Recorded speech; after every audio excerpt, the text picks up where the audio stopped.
o'n i'n gorau newid. O'r rhai fi newid. O'n i'n gorau dysgu i garu fy'n hyn, i sbio yn hyn. Pwy sy'n eisiau sbio yn hynna'n pryd maen nhw'n gwneud pethau yn anghywir neu brifo pobl.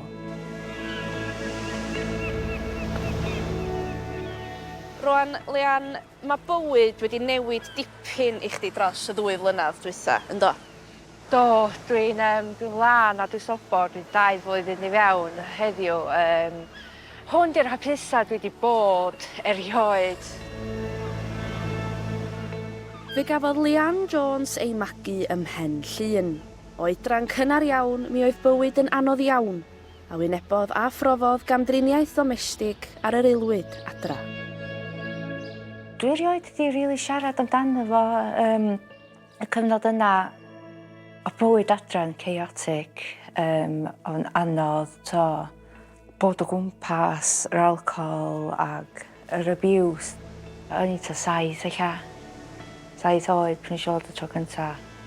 O'n i'm yn gwybod ar yr oed yna be oedd o, ond dwi'n cofio'r teimlad bod yn ofyn.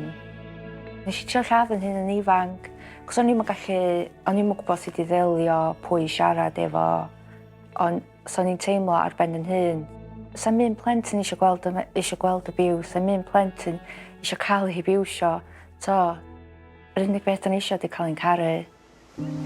Wrth i Lianne dyfu fyny a dod yn oedolyn, roedd camdriniaeth domestig yn dal yn gysgod ar ei bywyd, a roedd hi'n ffeindio hi'n anodd iawn i dorri'r cylch dieflig na.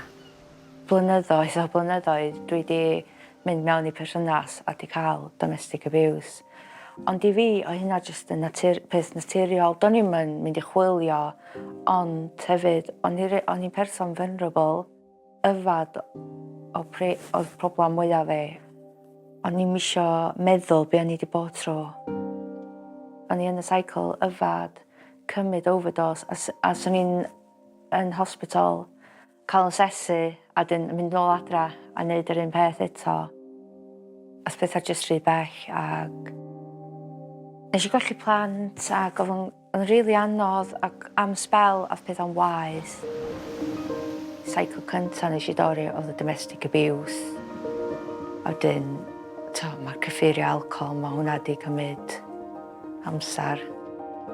Dwi wedi gorfod dysgu caru fy'n hyn, a meddwl, ti'n neud yn iawn, mae pethau'n mynd yn oce. Right, everyone.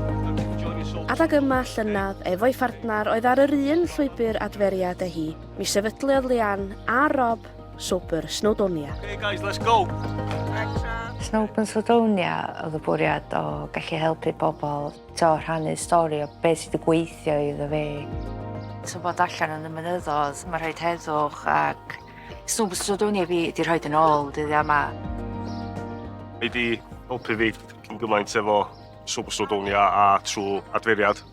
A heb y hi, swn i'n sefyll yma heddiw, dwi'n meddwl. A cynllun New Beginnings, dweud bob dim amdano fo wrtho fi. I fi mae'n bwysig bod dwi'n gallu helpu pobl eraill, merchaid eraill sydd wedi bod trwy y domestic abuse, a bod na chance newydd ar fywyd, i cael bywyd newydd.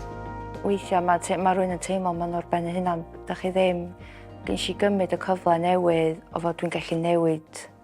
Dwi'n gallu newid yn hyn, dwi'n gallu gwella fan hyn. Ac dwi'n angen sbio nôl. Dwi'n mond angen sbio ymlaen.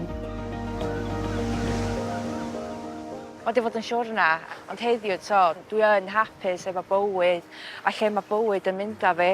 A dwi jyst gobeithio fydda i helpu merchaid eraill ar y siwrna dwi ar. Anhygoel, mae'n braf gael chdi mor hapus, Lianne. Diolch.